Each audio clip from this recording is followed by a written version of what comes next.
the Subaru Forester, or Subaru Forester. You know, each to their own. I didn't add once, and I was told to say Subaru. Everyone else says Subaru. Whatever, I'm in a Forester. I'm just gonna go with that. If you have 600,000 Rand to spend on a compact SUV or an SUV, you've got a lot to choose from. In fact, you've got some amazing cars to choose from. And the Forester might not be one of them based on the fact that it's 600,000 Rand. Okay, bearing in mind I'm in the top of the range XT, so you can get it cheaper, obviously. It's just under 600. Oh! Hey! Is this thing on? Woo! But I think the thing that I love about the Forester, and I've only just recently discovered, because I hadn't really considered it before, is that it's sort of this like rugged, no nonsense, not posh, not fancy, not pretentious, awesome sort of alternative. So if you want like an old school vibe, like this is the car. Like Saw him dancing there by the record machine. I knew he must have been about 17. This is the car you buy if you have a family that has dogs and the kids spill and mess and puke and whatever, and you don't necessarily mind not constantly having a clean spick-span car. This is the car you buy. In fact, that is every family. I think I've just described every family. So it is the ultimate family car. The beat was going strong. Play my favorite song. This is the XT. It has this touchscreen, which is probably one of the sort of things that gives it away that it's not as premium. It's very easy to use, but it's very simplistic. It doesn't have sat-nav. That for me is not a problem. I've seen other journalists complain about that. I don't think I mean, yeah, okay, fine, you've got to use your phone for Google Maps, but I do that anyway. So that's not a problem for me. Simple. It's really easy to use. FM. Woo! Hey, you can see me in there. Hey! Okay. CBT.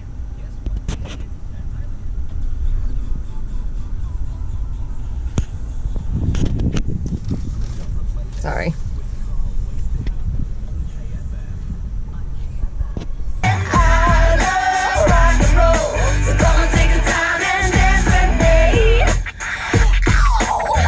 It's all-wheel drive, so you can kind of go anywhere with it. I mean, like, how often do you really need all-wheel drive? Like, think about it. It's like once a month or 10 times a month. Probably more like once, maybe once a month. So not a big deal, but at least you've got it. There are a few sort of rattles and squeaks and stuff, but again, I don't know. I think it doesn't bother me because I'm not sort of expecting this premium, fancy as car. I do have one or two sort of issues with it. One is the electronic tailgate, which takes a fucking age to open and to close.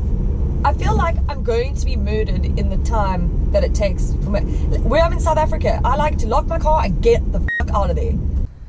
Okay guys, I'm gonna show you how long it takes to open this boot.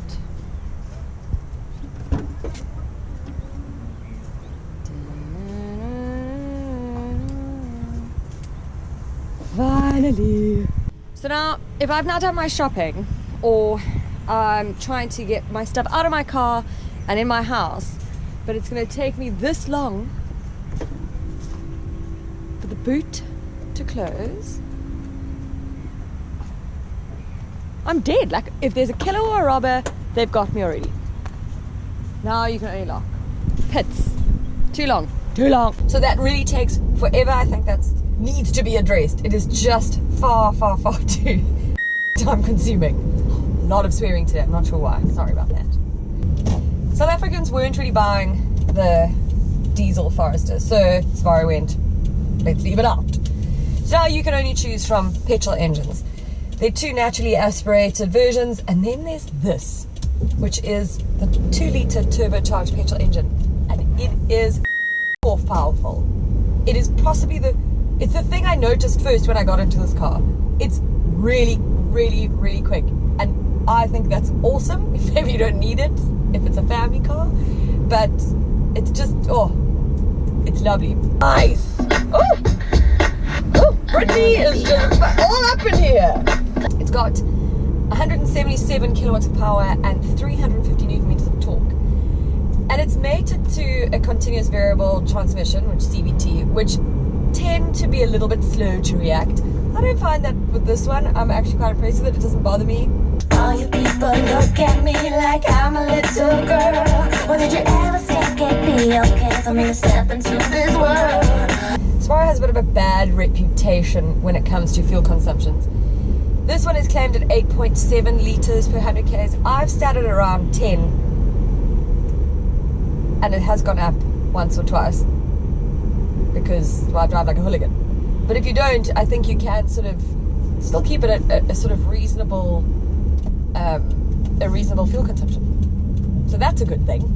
I'm just trying to find out why, 'cause dance is what I love. Can't get it, can't get it.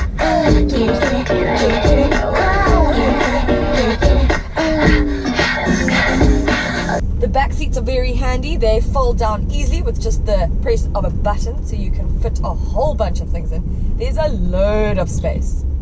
I had people in here yesterday and all commented on how much legroom there was. So that's awesome. You've got a little sunroof above here to make this a little bit more fancy pants. What is cool is it's got these are the release buttons, so that the side.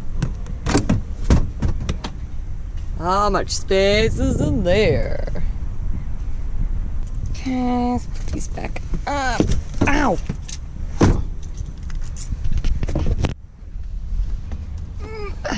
Oh, it's actually quite easy, actually. Lots of space in here. More than enough space. Chocky bookies. Yum. If you don't want to spend 600,000 Rand on a Forester, you can get one for just under 390,000 Rand. But you're not going to get this kick-ass engine. What the hell, who cares? All I know is I'm so happy when you're dancing there. I'm a slave for you. I've been very happy driving this car. It's effortless, and I could have this as an everyday car, and especially if I had family. I'm one of those people, I wouldn't want to have to worry if my kid has thrown up in the back or if my dog has put hair everywhere. You know, there's a removable mat, you just dust that out, put it back in. This is a plastic mat so that you can easily remove it and dust it off or whatever, which is great. Oh baby, don't you wanna dance up on me? Think of the harmony in If you get a knock or a scratch on it, it's fine. And in fact, I watched a video the other day done by Chiro DeCiano on cars.co.za, and he mentioned a survey where they say that owners in America, that they keep these cars or Foresters for up to 10 years. Something along those lines. I might have that wrong. But basically what it means is that you buying this car, you're actually buying it for a really long time. It's not like some of the other sort of premium models where you might be buying a badge and you keep it for 3 to 5 years maximum and then you swap it. This you can actually keep for a very long time. So I guess if you're spending this sort of money, it's justified if it's now going to be for the next 10 years. Like that.